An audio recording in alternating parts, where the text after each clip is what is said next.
Hello, and welcome to Dynamics of a Podcast, the only podcast dedicated to Professor James Moriarty, Napoleon of Crime, and archnemesis of Sherlock Holmes. I am your very tired post-Thanksgiving host, Madeline Quiñones, and I am joined by my lovely co-host, Dixie Parkinson.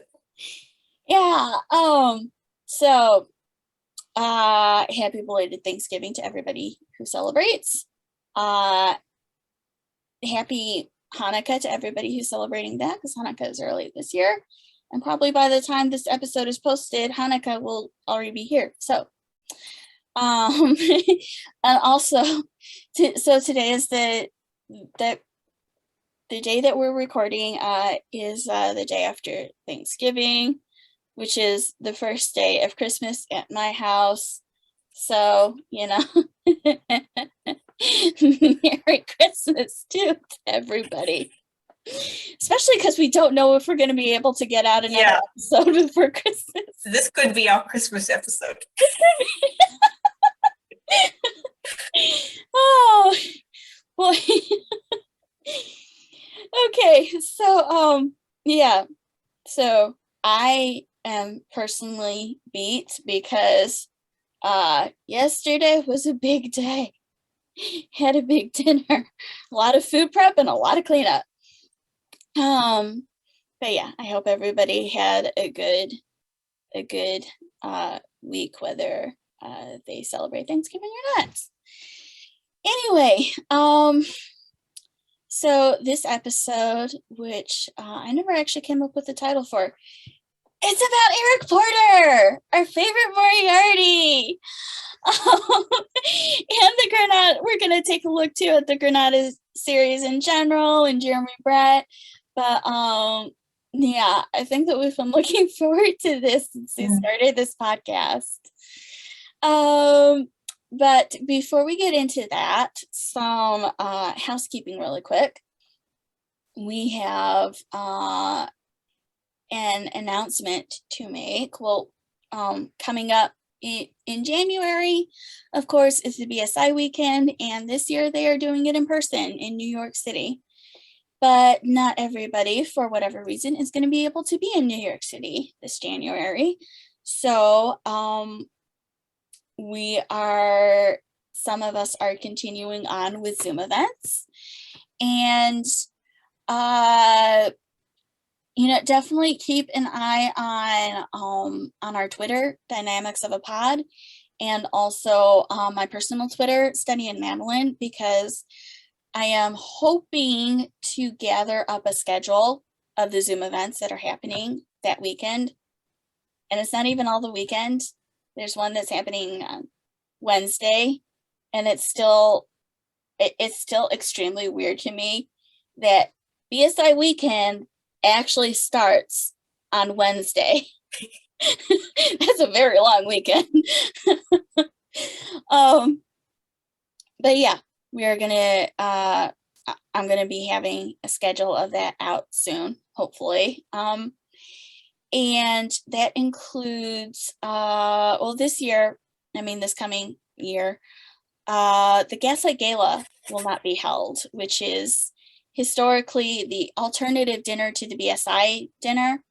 So people who aren't BSI and weren't invited to the BSI dinner can have been able to do the Gaslight Gala, and in all of its previous iterations as well, it actually started out as the dinner held by the adventresses of Sherlock Holmes before the Baker Street Irregulars went co-ed. Anyway, that is not being held this January, which is extremely sad. And it means that the Zoom event that is happening that Friday night is the alternative to the BSI dinner this year.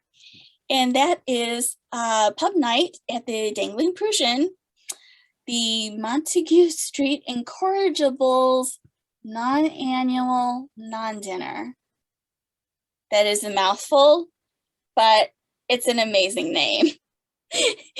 And is going to be hosted by Brad Kefauver with myself running support, and it's going to start at, let's see, cocktail hour starts at 6 p.m. Eastern Standard Time. Program starts at 8, runs for an hour, and then the Zoom just stays open for probably as long as Brad and I can keep managing people. So probably, I think he said until midnight Eastern. So, yeah, obviously not everybody's going to be able to attend. Dixie, that's well outside of your That midnight for me, that would be 6 or 7 in the morning.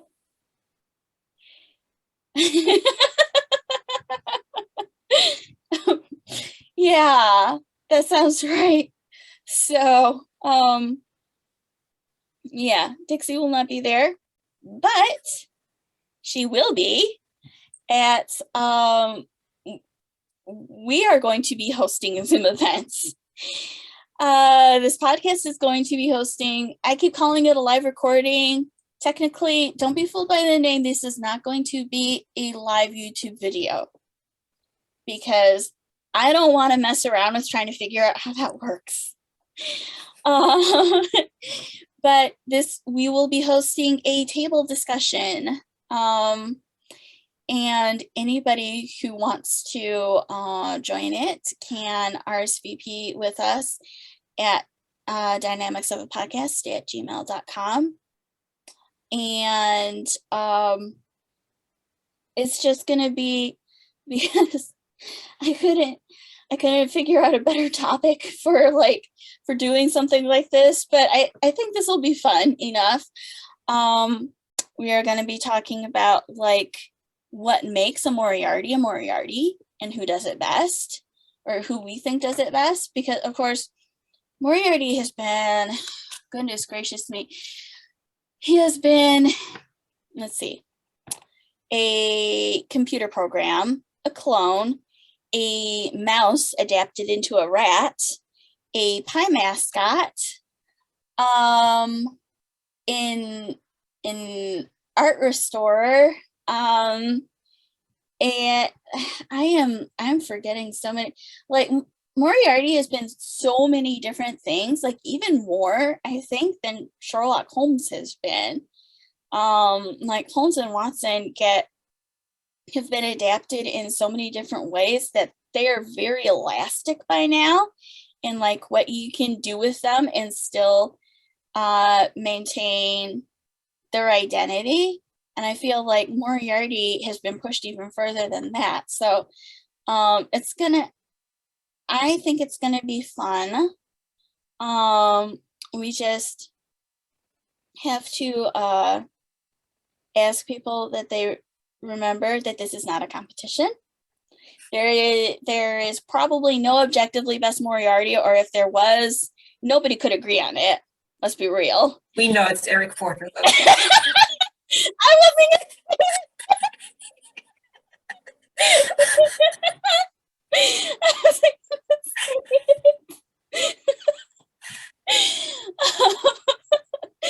But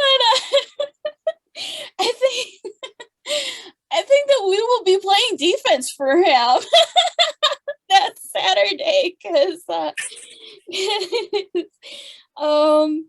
let's see. Brad will be with us. I have no idea who his favorite Moriarty is. Olivia Kirkendall is already planning on batting for Jared Harris, which is great. I am looking forward to having a Jared Harris fan. And if more show up, that's awesome, because his Moriarty really needs more love in this fandom, or even love to hate, which is where I'm at. But yeah, so we have a few people who have RSVP'd so far, and we hope to have more. It doesn't have to be a huge gathering, and also you are welcome to come and just watch and not participate. Just be aware that you might still be recorded, because this will be recorded and still put on YouTube. But yeah, it's going to be fun. It's going to be January 15th, which is a Saturday, and it will run 1 to 2:30 p.m. Eastern Standard. So that's a comfortable time zone for people overseas to be able to participate. Yeah, really looking forward to that. Oh, that reminds me, speaking of RSVPing, excuse me, for pub night, I will put, gosh, I still haven't posted the show notes for the last episode, but I will post a registration link in the show notes, because Brad set that up, so people don't have to RSVP by email for pub night.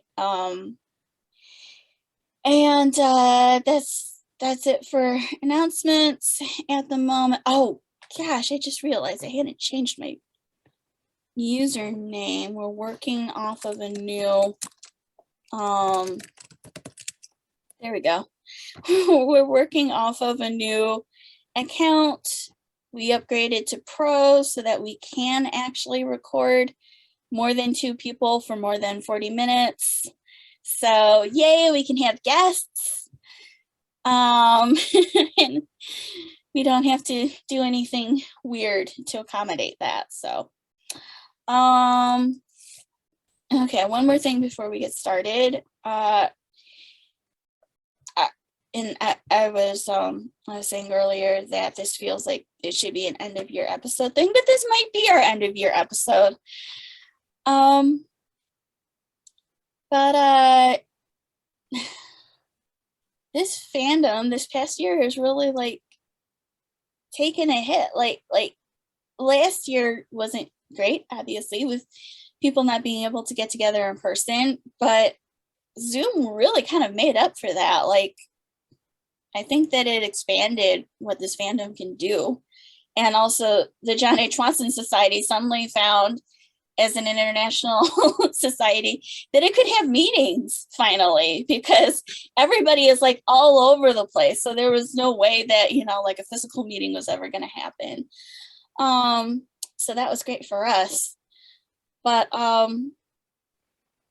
yeah, we've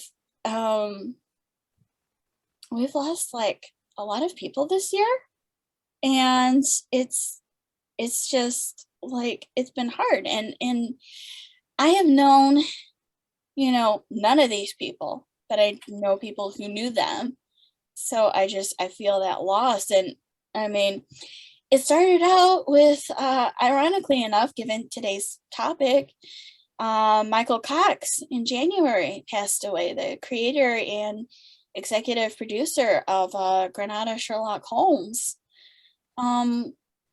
which was really sad. And then I think it was in the summertime, Eunice Stubbs passed away, which was a tremendous loss.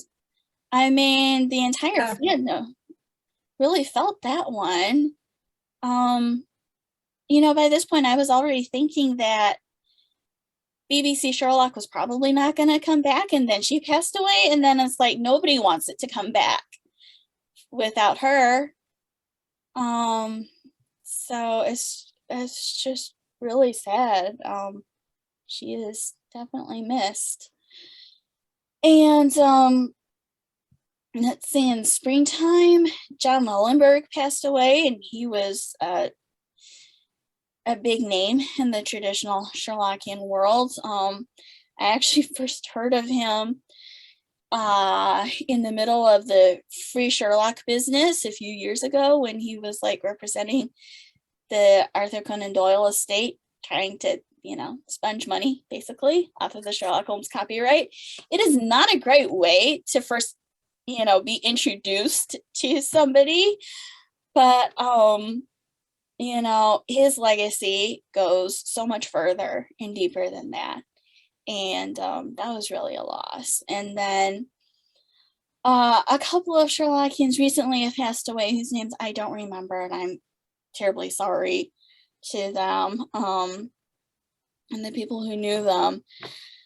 But then I think it was just a couple of months ago at the most, Carol Nelson Douglas passed away. And she was best known in the fandom as being the writer of like the Irene Adler series of pastiches. Irene just is like constantly solving mysteries, I guess. And I still haven't read the books, but I have them on my Kindle now and I need to read them. But yeah, she was like, it's so sad because she was just recovering from hip surgery and she passed away from complications due to that. And I didn't know her, but I know Margie Deck and Nancy Holder, and they knew her. So, and then of course, was it just a month ago? I feel like it was just a month ago that Mike Whalen passed away. And that was just like, I knew that his health wasn't good, but that really came as a shock for me. If anybody in our audience doesn't know who Mike Whalen was, he was the previous Wiggins, the head of the Baker Street Irregulars. He actually, gosh, January of 2020 seems like a decade ago. So much has happened since then. But it was still less than 2 years ago, and that's when he passed the baton to Michael Keane, who is now Wiggins. But Mike Whalen held that title for 23 years, which is longer than anybody else other than Julian Wolfe, who held it for 26. And Mr. Whalen saw the Baker Street Irregulars through a lot of changes, including the internet, basically. The BSI didn't have a website previously, but he saw the formation of the BSI's website, and he invested a lot of diversity into the Irregulars, a lot of younger women, which is, always a good thing.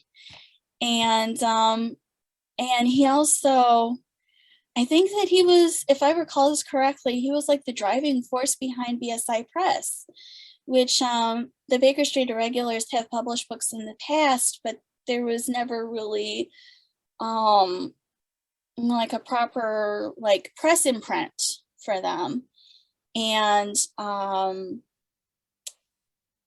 he was like the driving force behind the establishment of that, so that the Irregulars could put out a lot. They've put out a lot now of really wonderful books, including, the stuff that I love, such as, goodness, where is, Colonels, Corporals, and Commissioneers, the career series, and out of, most especially, I think, the manuscript series. I mean, like, these manuscript books are just, they're unique. I don't think there's anything out there that's like this. And we have him to thank for that. And I'm really sad that I'm never gonna be able to meet him. And I feel, for the people for whom, this is really a loss. So I guess, R.I.P. Mr. Whalen and Miss Douglas and Eunice Stubbs and Michael Cox and everybody who I'm not remembering, but who's passed away and are missed. It's just like, this is really such a tight-knit community, the traditional side of the fandom, which is, and it's not like it, I've been in fandom spaces for almost half my lifetime. This is not something like I've ever really experienced before. And yeah, it's just a lot. This is really a community. And when there's a loss, it's just like the whole community feels it. And now I have made myself and all of us sad. And I have no clean segue to get into our subject for the episode. So let's just get right into it. So Eric Porter, how do we feel about Eric Porter? I think we like him.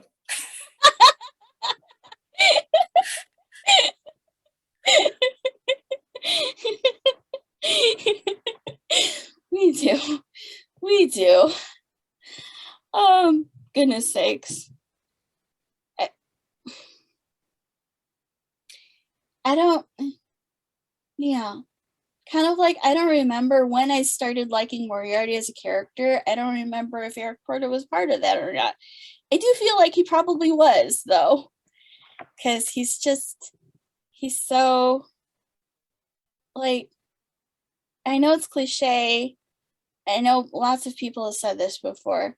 It's cliche to keep on saying it at this point. But he really is like the Paget illustration come to life. It's incredible.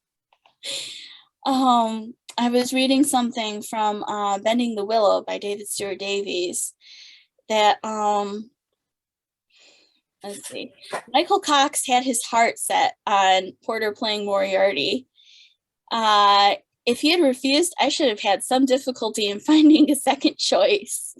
And I love it that was his first choice. And what a great one. Goodness sakes. It's like,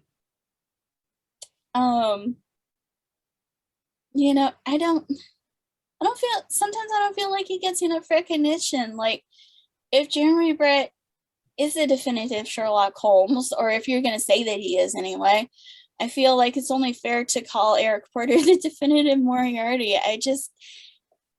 I genuinely don't think that it gets any better than him. So, Granada Sherlock Holmes. Of course, I think it's definitely less popular now than it used to be. I mean, obviously the 80s and 90s were the show's heyday. Well, the 80s really, but it was still like the adaptation during the 90s. And often hailed as like the definitive adaptation. And it's still one of only a handful out there that have actually tried to just do the canon.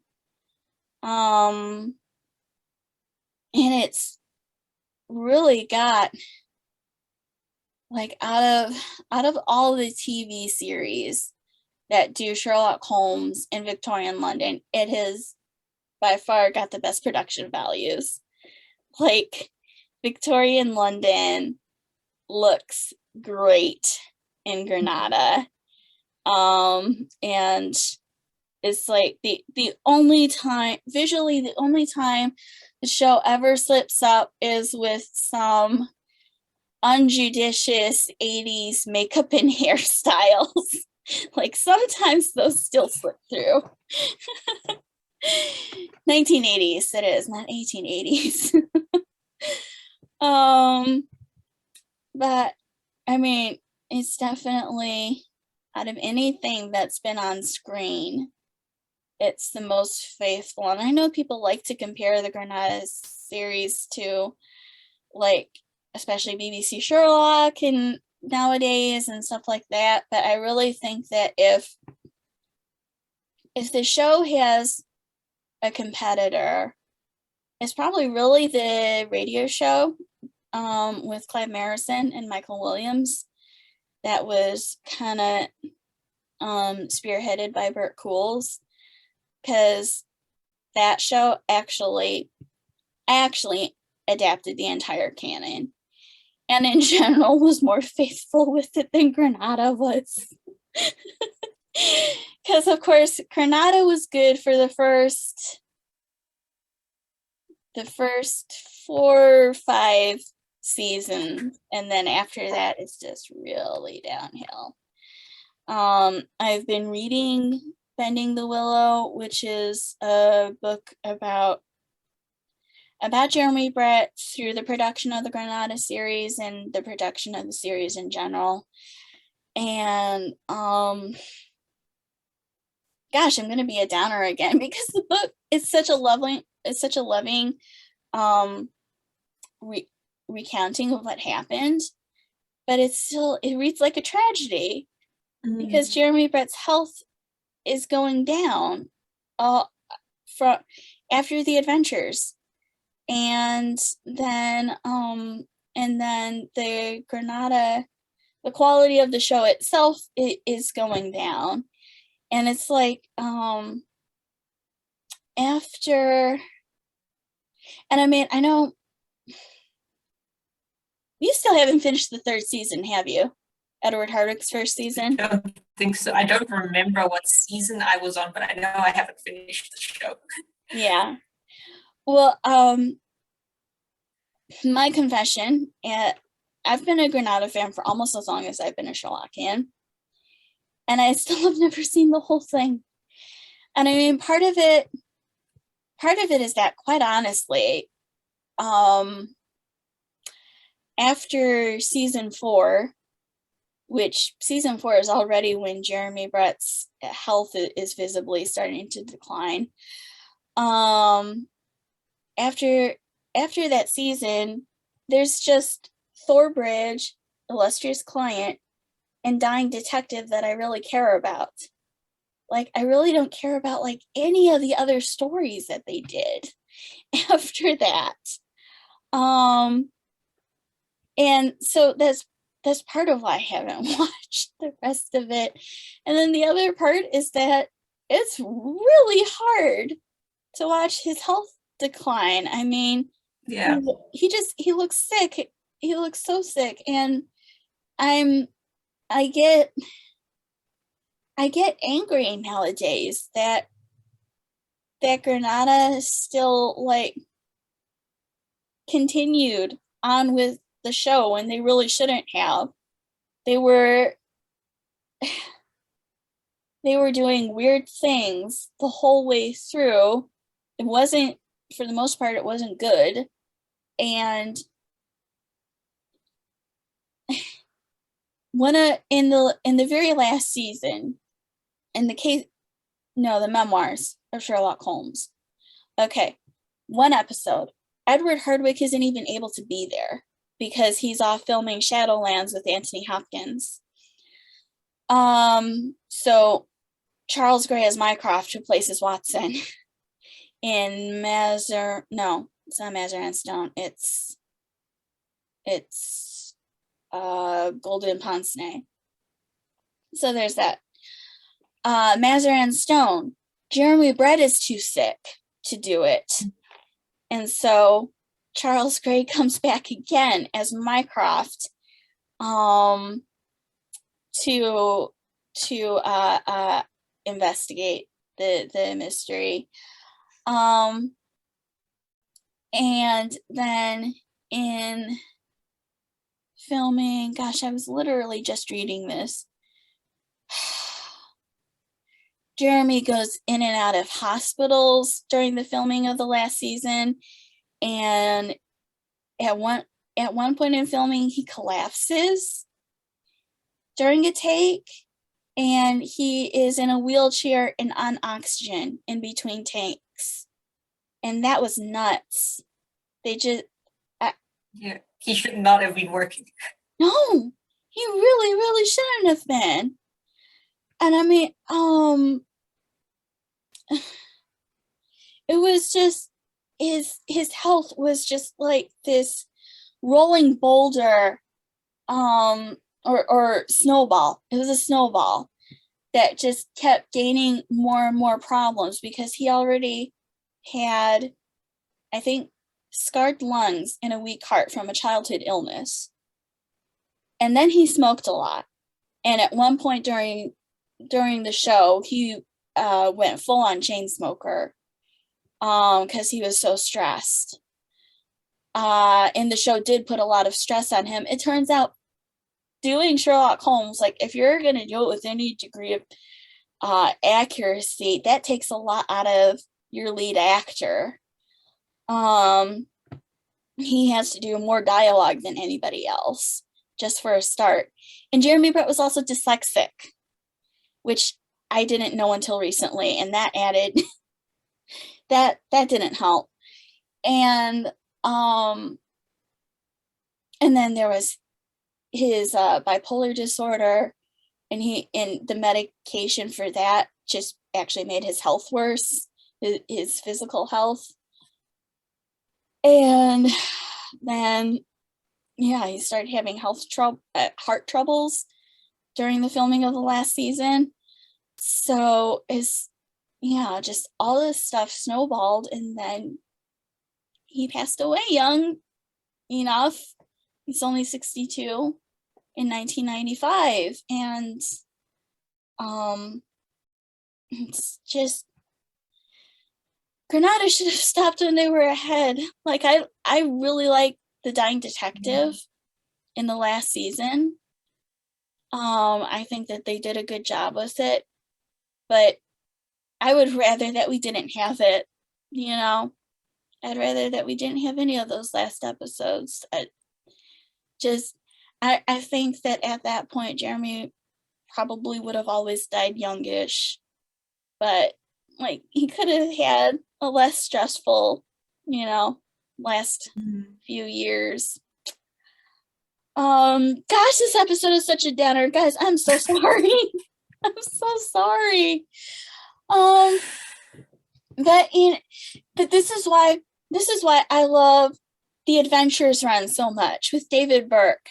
Those first 13 episodes are just, even the final problem, are just like comfort food.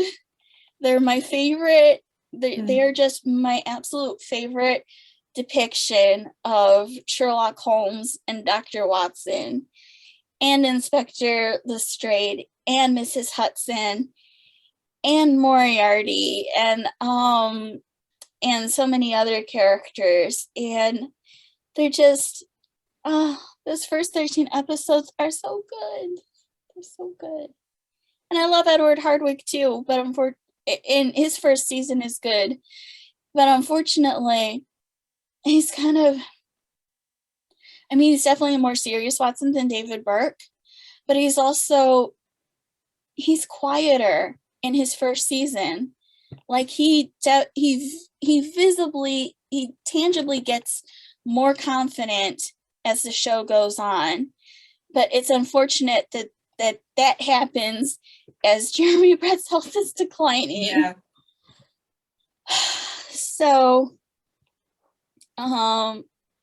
yeah, David Burke just remains uncontested as my favorite Watson. I love him so much. Yeah, if this was a Watson podcast, you could easily do an episode on him. I know. Well, it's like when I did my for the Watsonian Weekly podcast, I did my feature on him, and I tried to keep it fast, but I went over 7 minutes. I don't remember how long exactly it was, and I still didn't say everything that I originally meant to say. Then later on, I was like, oh, I missed this and I missed that, and it's just like, oh. But yeah, I could definitely easily spend an entire hour talking about David Burke. And I could easily spend an entire hour. I could spend many hours talking about Jeremy Brett, let's be real. Yeah. He's so wonderful. It's like, I think, yeah, like, obviously his performance declines as his health declines, but in definitely the first three, charitably a little bit maybe into the fourth season, he's just absolutely excellent. I don't understand when people don't like him. I'm just like, how? He's so wonderful. I love him. Oh, and he's so pretty. Let's be real. Yes. So pretty.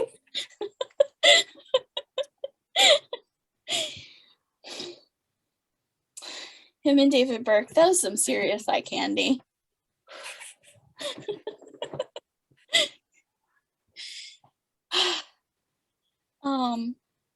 And to circle back to Eric Porter, something that I realized recently, and I brought up with you yesterday, is that Eric Porter's performance, I have no idea whether this was intentional or not. I'd love to know, but it seems like his performance mirrors Jeremy's, which I love because I really do think that, like, it doesn't matter how good a Moriarty is individually, but a Moriarty is best when he is, you know, kind of like the dark mirror of his Holmes. And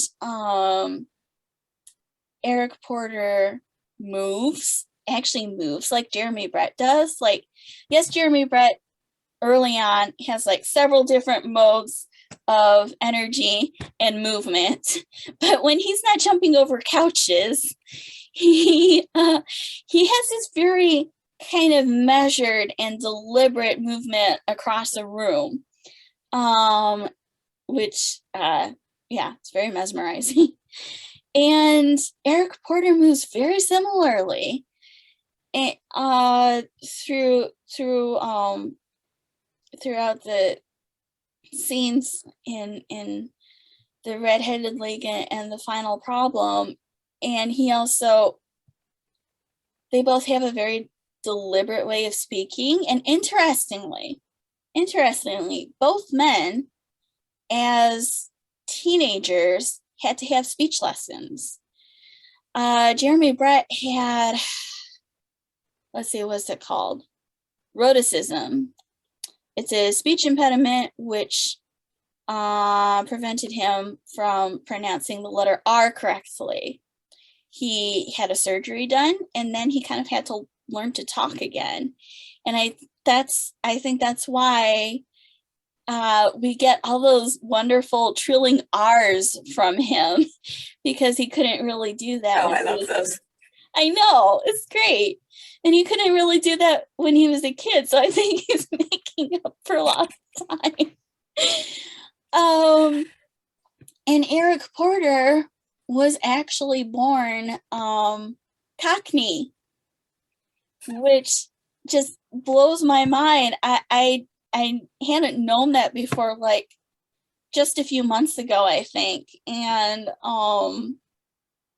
so he took speech lessons to gain that what's it called? Received pronunciation. Yes. Yeah. So they both end up having this extremely precise diction. Mm-hmm. And then of course both men have these like tremendous presences. Is presence is a word? I don't know. But it's just like their aura, both of them. It's like, your attention, I think, is riveted to them. Mm-hmm. And so it's really just amazing when they are like in the sitting room at 221B. I just love that scene so much. I think it's really like, out of all the Moriarty and Holmes confrontation scenes that I've ever seen or heard, I do think that is the best. Oh yeah, I agree. I think with one little caveat, I don't know how you feel about this, but I know that they had to, because they had Moriarty in the Red-Headed League, they did have to mention that in that scene. And for continuity's sake, and I get that. I just don't feel like it quite lands right. It doesn't really feel, to me, it doesn't feel like it meshes terribly well with the rest of the scene. But that's my only complaint about it. And it's definitely not an issue with the actors themselves. That would just be the writing. Yeah, exactly. They're so great. And well, I should note that there is a podcast out there, if people haven't heard it, about the Granada series called the Sherlock Holmes podcast. And you can find it basically like anywhere podcasts can be found. I can link to it in the show notes. But anyway, it is done by two brothers, Gus and Luke. I forget their last name. But it's always fun to listen to them. They just did, what was it? Man with a Twisted Lip in season 3. But I was re-listening to their episodes about Red-Headed League and Final Problem in preparation for this episode. And something that they noted was that, part of it definitely has to be selective editing, but that for most of that Baker Street scene, Holmes and Moriarty don't blink. They're like constantly like just in a staring contest practically. And then at the end of it, Holmes is going like this, like he has finally allowed himself to start blinking again, and then he's so he's still scared and he kind of can't stop, which is a really good little detail. I never noticed that before. Yeah, go back and watch it. It's like, yeah, it's definitely a thing. And one of the other details that I really like in this scene is early on when Moriarty, and this is an Eric Porter contribution, he kind of plucks at Holmes's violin, and to show like his contempt for Holmes's softer side. And it's like, that's so good. It's like it falls under the trope of like bad guys like getting in your personal space, and it's so creepy and it's so good. And rewinding a little bit further, what's okay, this is also something I recently realized. The Adventures was released as like 2 separate seasons basically, but it was filmed in a whole long run. And the funny thing about it is that in a sense it's kind of bookended by Mrs. Hudson trying to prevent somebody really powerful from going up into the sitting room. Because in Scandal in Bohemia, she's trying to stop the King of Bohemia from going up. And then in the Final Problem, she's actually trying to stop Professor freaking Moriarty from going up. That woman is a queen. It's like, oh my goodness, I love it. And I know I circled us back to Eric Porter in the Final Problem, but of course he first shows up in Red-Headed League, which apparently was also always Michael Cox's intention, because he thought, as do many Sherlockians, that the Napoleon of Crime is too fascinating a character to be relegated to an appearance and one story only. Bless him, we agree. And of course, it works out really well, so that Moriarty is introduced into the show before the final problem, so that Holmes doesn't have to go to Watson and be like, hey, you remember that that archnemesis of mine that nobody else has ever heard of before?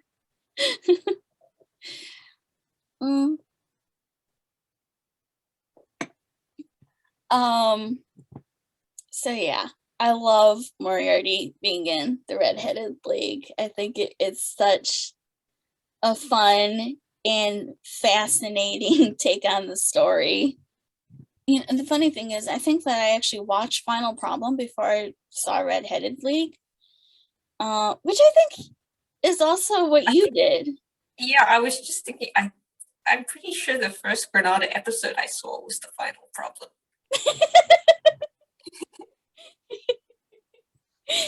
I don't remember anymore, but I did recently, like, I was browsing through the drafts on our Granada Tumblr, and I had actually saved like a lot of your live blog posts. Oh no. Yeah, don't worry, I'm not gonna post them. I'm not gonna reply them. It was really funny to go back through those.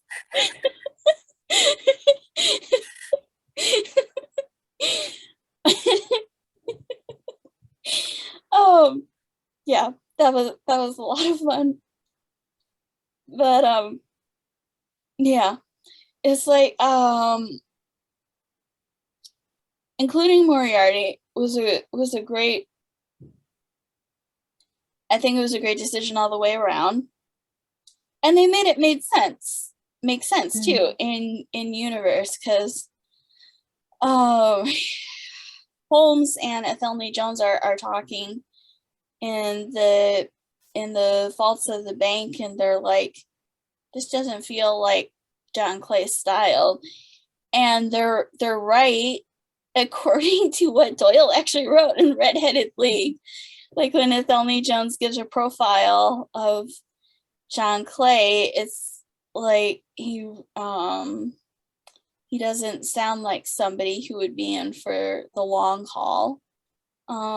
So it was like, I think it was a great choice to put Moriarty at the back of all of that. And I might have said this, I think I did say this before on this podcast. I'm gonna end up repeating myself a lot, probably. But that last scene with Moriarty and quote unquote Duncan Ross is like my favorite Moriarty scene out of like anything ever, because he's so quiet and chilling and creepy, and it's just so good. I get shivers every time. I think that's one of the great things about Eric Porter, is that he doesn't overplay it. I like villains who don't have to yell and go crazy to show how scary they are. Yeah. No, he doesn't. He does not overplay it ever. Yeah. It's so, yeah, definitely my favorite. Wait. Yeah.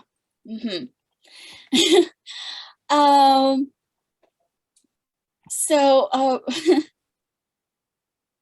so the funny thing is that even though Eric Porter was Michael Cox's only choice for Moriarty, he was still kind of surprised that he actually got Eric Porter to be Moriarty.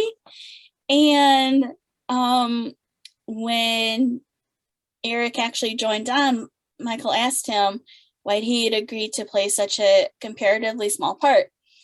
And he said, "I'm collecting great English villains. I've notched up Soames Forsyth and Fagin. I couldn't resist this monster." And I love that Eric Porter wanted to do this. I think that's great. And oh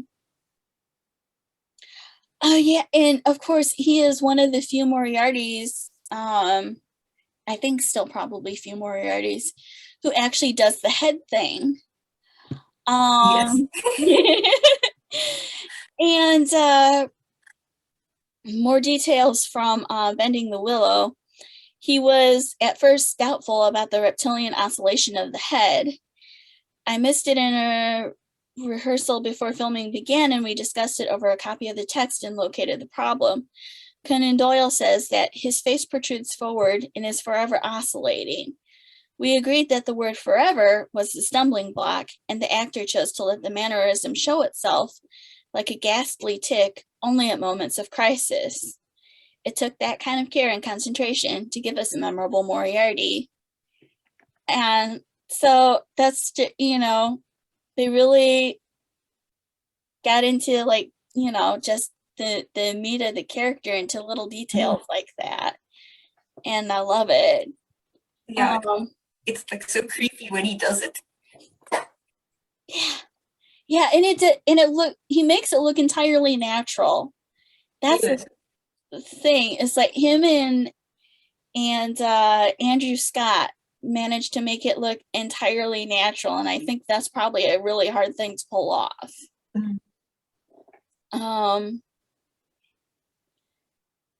Okay, yeah. So there is. You know what? I'm going to save this for the end. There's a great quote from Eric Porter, but I think that we should save it for the wrap up. You can actually, so I will be, sharing various links in the show notes, including an obituary that ran in the New York Times, May 17, 1995. He died just a few months before Jeremy Brett did it. And in fact, this is one of the weirdest bits of trivia from the show, that Eric Porter was only 5 years older than Jeremy Brett. And I have never gotten over that. Because Jeremy looks younger and Eric Porter looks older. It's like I don't think that you'd ever guess, just from looking at them, that there's only 5 years age difference. It's just so weird. But oh yeah, that's right. Okay.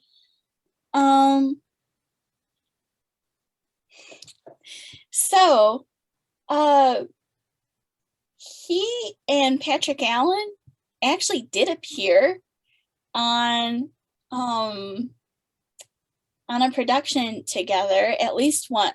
Well, this is the only one that I know about, and they never have any screen time together, but this is really funny. It's the 1980 BBC film of Hamlet with Derek Jacobi as Hamlet. Oh, I know that. Yeah. And then oh heck, what's her name? The second Romana. Lala Ward. Yeah, she's Ophelia, and Eric Porter. Yeah. Eric Porter is her father in the movie, and then Patrick Allen is the ghost of Hamlet's father. So the funny thing is that Eric Porter is that Professor Moriarty and Colonel Moran in this production are practically like in-laws.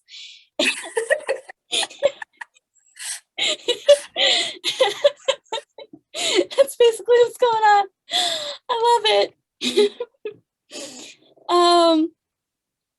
course, he also Eric Porter also plays he's like a Russian ambassador or something in Jewel in the Crown, which I still need to see, and maybe once I have my own place, maybe I'll dig into that and start watching that. But he looks like a very amiable person in that production. But yeah, he really did play quite a lot of bad guys. Include Soames Forsyth of the Forsyth Saga was the most infamous. The character he was probably best remembered for at the time. Which I started watching, and I hadn't really read up on it, and now I wish that I would, because I got to the scene that I'm not really going to get into in detail here. I'm just going to say it was infamous at the time and intense, and I was like, I don't really want to keep watching now. So I stopped watching it and I never picked it back up. But I was not expecting what actually happened. And he's also played Fagin on Oliver Twist, and I think it was on YouTube a few years ago. I should have grabbed it when I had the chance. It's probably not on there anymore. But he did, of course, a lot of Shakespeare, which I think is really like the big advantage that British actors tend to have over American actors. Like, they've done Shakespeare, and if you can do Shakespeare, if you can do that well, you can do anything. Yeah. And of course, so many of our most beloved actors were Shakespeareans, and of course Jeremy Brett and David Burke and Edward Hardwicke have all done it.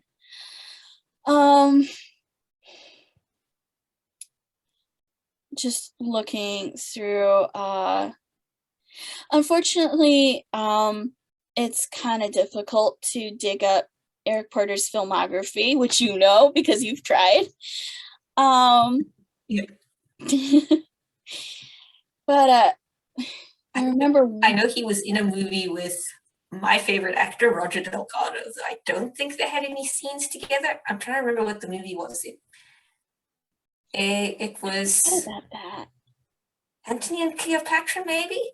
Really? I don't know. I don't know. It was some movie about, I think it was ancient Rome. Okay. I don't know, but maybe. I know they were both in it. Oh, that's great. But yes, well, one movie that I managed to dig up was Callan. Do you remember that? I don't know if you ever watched it, but I watched it a few years ago. Yeah. So who even knows in our audience who actually knows who Callan is? From what I remember researching at the time, there were, of course, a lot of like James Bond wannabes back in the day in film and television. And Callan was kind of a TV James Bond. And the show ran for, I think it was like 3 seasons. And I don't remember whether the TV movie came before or after that. But in the TV movie, Callan's boss, who would be kind of like M in James Bond, was played by Eric Porter. And it was a whole lot of fun to watch him in that role. I thought that his character was very interesting. And even a little bit Moriarty like himself, kind of amiable Moriarty. But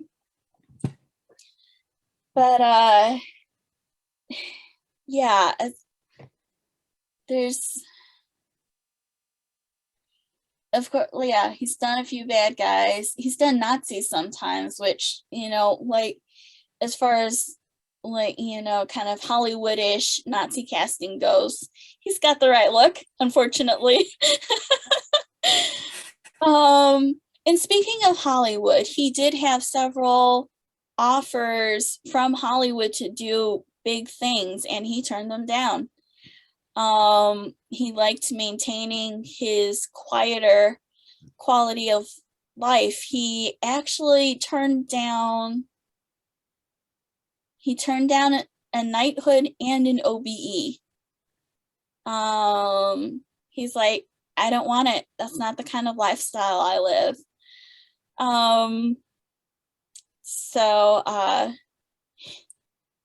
Yeah, that's just the I'm a little sad about the Hollywood thing because it would be easier to find stuff that he's been in. But I totally understand and respect where he's coming from. And in fact, he was originally not going to be an actor. His parents wanted him to become an electrical engineer, and he did actually go to college for it and worked for the Marconi Telegraph and Wireless Company as a joint solderer. But then he also apparently made his stage debut in 1945 at the age of 17. So I don't know how young he was doing the electrical engineering stuff, but he still started off his acting career pretty young.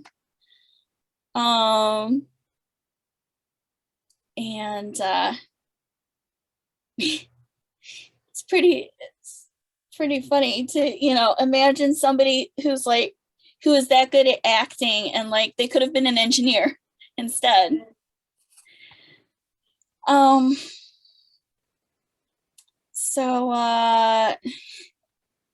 There's one article that I'm going to link to in the show notes that is terribly sensationalist, really. It's got a very sensationalist title, and it's about his love life. So Eric Porter was never married and never publicly with anybody. So while he was alive, I guess his love life was a bit of a mystery. And it's crazy that even an actor that low profile, like obviously he maintained a low profile and he still couldn't get away from like that kind of like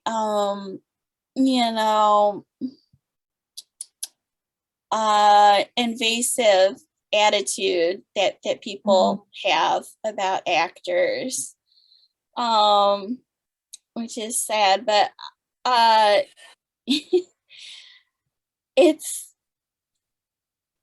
this all gets awkward, so I'm just gonna leave it at that and link to this article, and you guys can read it for yourself. There's a biography out there about him that was written by a friend.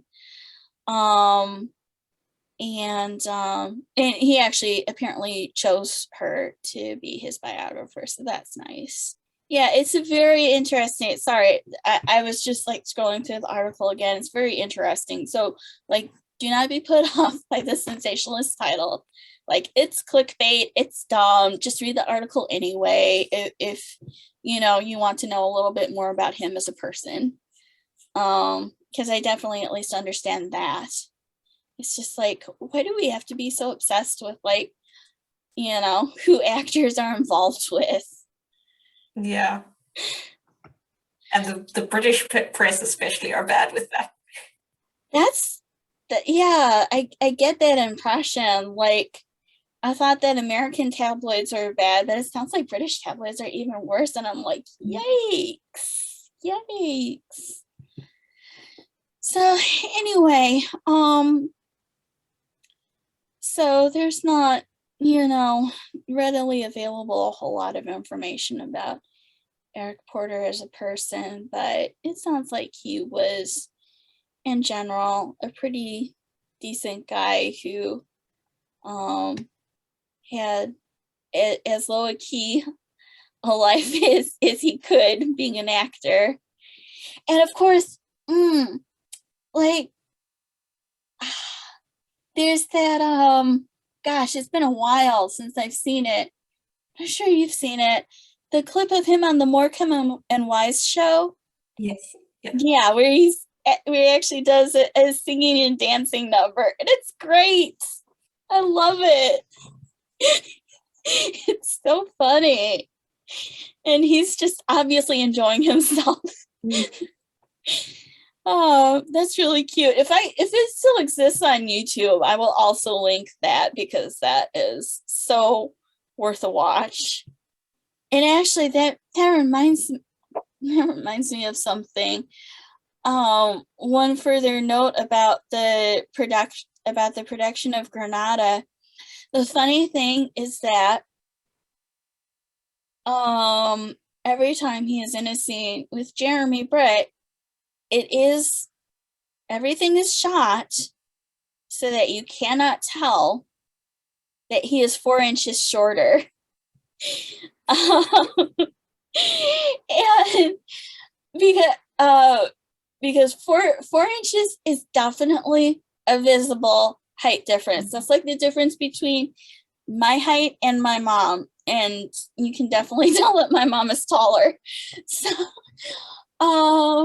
yeah, I don't think that he ever wore lifts in his shoes. I never read anything about that, and considering that it's fairly common knowledge, I think that Edward Hardwicke tried wearing lifts in his shoes in his first episode. I think we would know if Eric Porter did the same. But they were good, and they always shot it so that you could never tell that he was shorter. And I don't know why it's funny to me, except that I always think about, like, definitely Holmes is tall. And I always think about Moriarty as being like unnaturally tall, like Darth Vader level tall. And Eric Porter's definitely not. In fact, he's the same height as Mark Hamill, as Luke Skywalker. So that's a good visual reference, because Mark Hamill is the same height as Eric Porter, and Harrison Ford is the same height as Jeremy Brett. So you think about Luke and Han in a scene together in Star Wars, and that would actually be Jeremy Brett and Eric Porter in real life.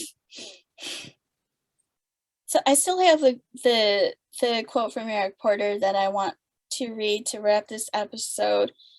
Can you think of anything that we haven't talked about?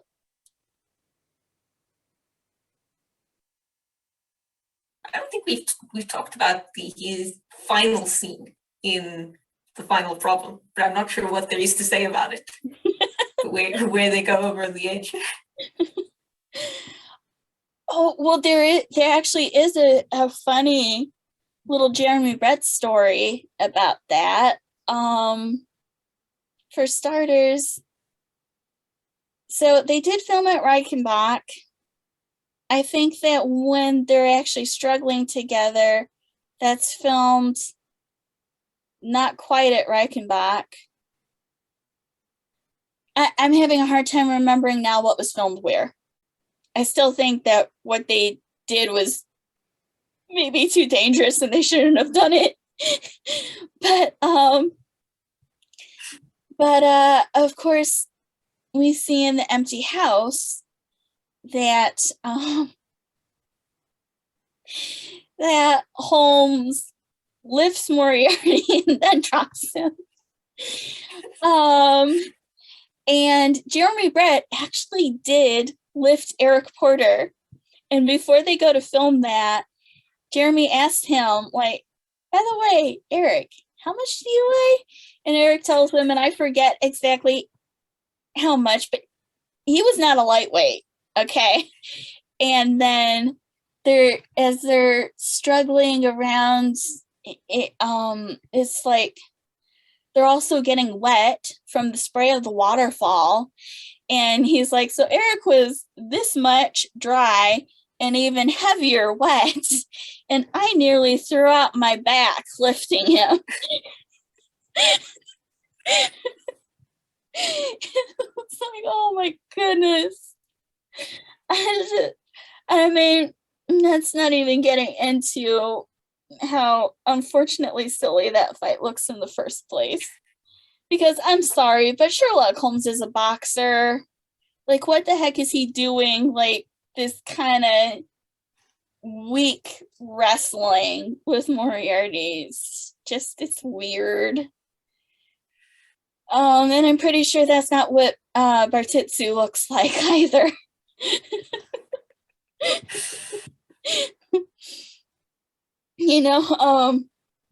Of course, the Robert Downey Jr. movies are action movies in the first place. So of course, the final fight between Holmes and Moriarty is going to be more physical. But like, thank God, because it was a decent. And at the same time, it wasn't actually a fight, mostly, but it was still a decent action sequence.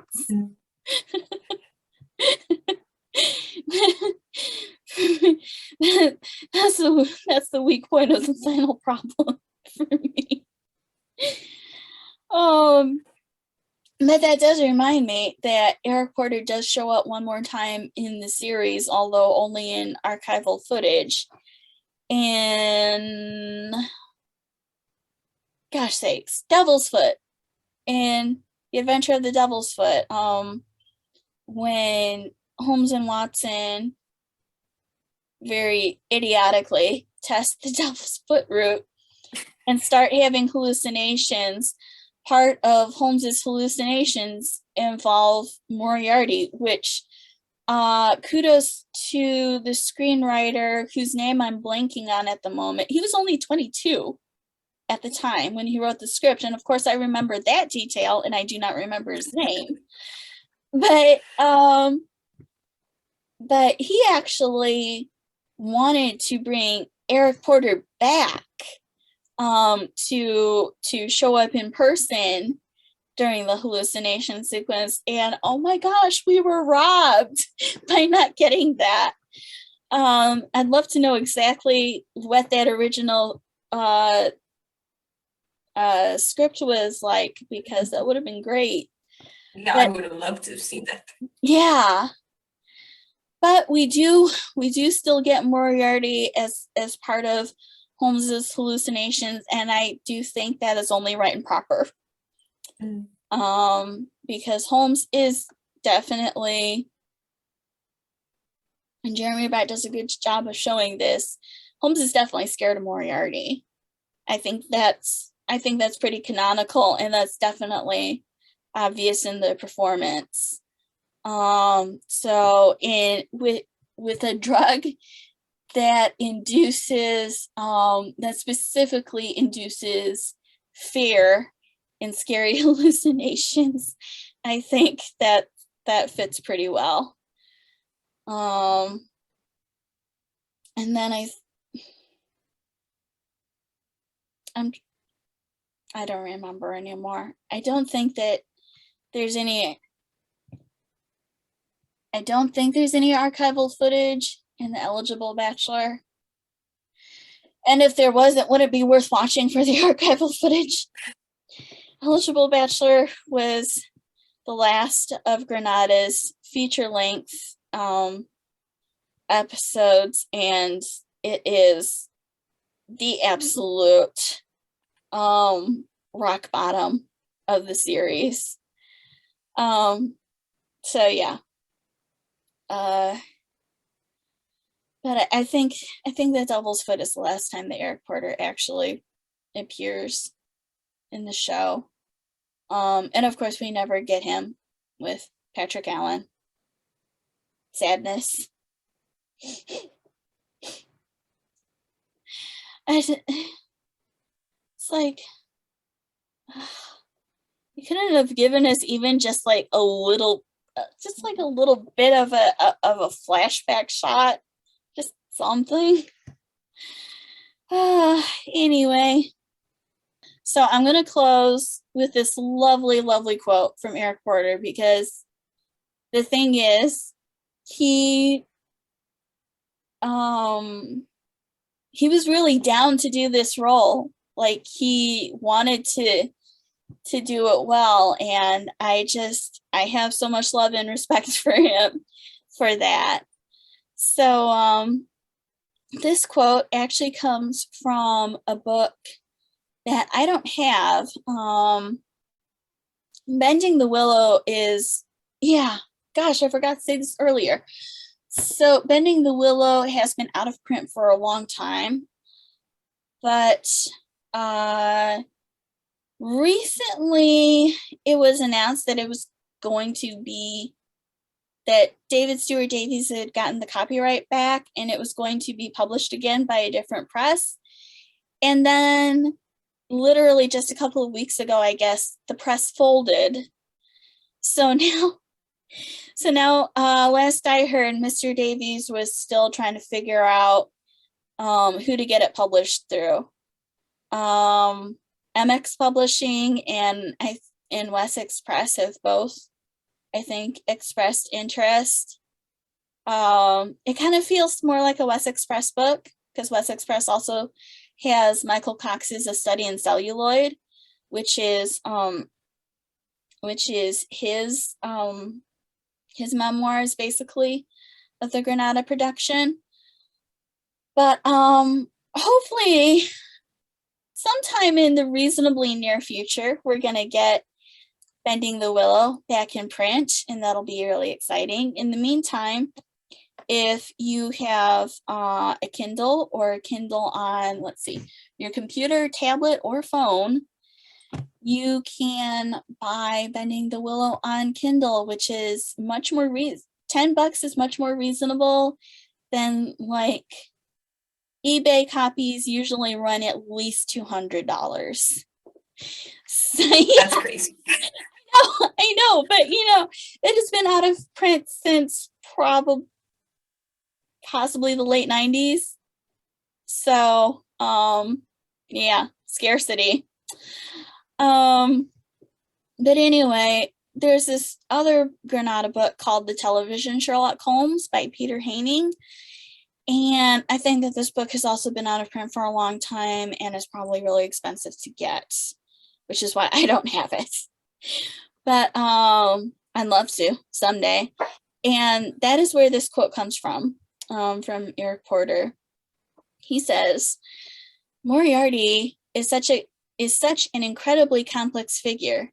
In his way, every bit as obsessed and driven as Holmes, that even on the brief canvas of his appearance in The Final Problem, there are still endless opportunities for an actor to pursue. I have always felt some of the performances of the earlier Moriartys lacked any real depth. He was just played as an unregenerate villain without any attempt to show the real motivations of ego and pride that drove him to the confrontation with Holmes to prove which of them was the better man. I found acting with Jeremy Brett a splendid challenge, too, for he was so deeply involved with Holmes that he understood every nerve and fiber of the man. I like to think I gave a good account of Moriarty, though like Jeremy, I could hardly bear to watch the two stuntmen going over the cliffs. And that is the quote, and I just think that's the loveliest thing. So, and that is, Jeremy Brett was waiting afterwards for those stuntmen with champagne. They really deserved it.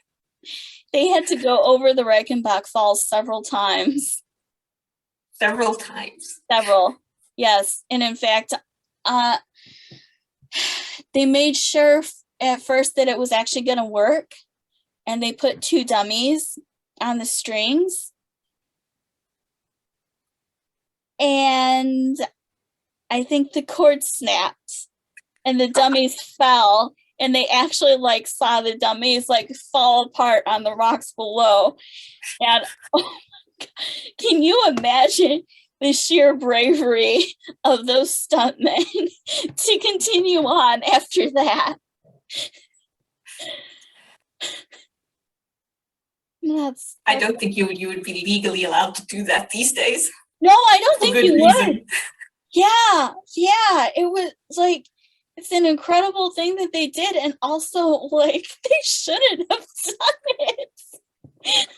They should not have done it. Yeah. Oh my gosh. Okay. This concludes our look at Eric Porter and the Granada Sherlock Holmes series. On that note, we are out of here. But we do love the show, and we love Eric Porter very much. Yeah. I always think I've never seen anybody do Moriarty better, and I still don't think I ever will. He was wonderful. Yeah, I just can't read the words in the canon and not hear them spoken by Eric Porter. Yeah, he's so good. All right, well, if we do not see you guys before the new year, like Merry Christmas, Happy New Year, Happy Holidays, we will definitely see you in January for the Baker Street Irregulars weekend. It's gonna be something. So thank you as always for watching or listening, however you choose to do it. And we will see you guys later. Bye. Bye.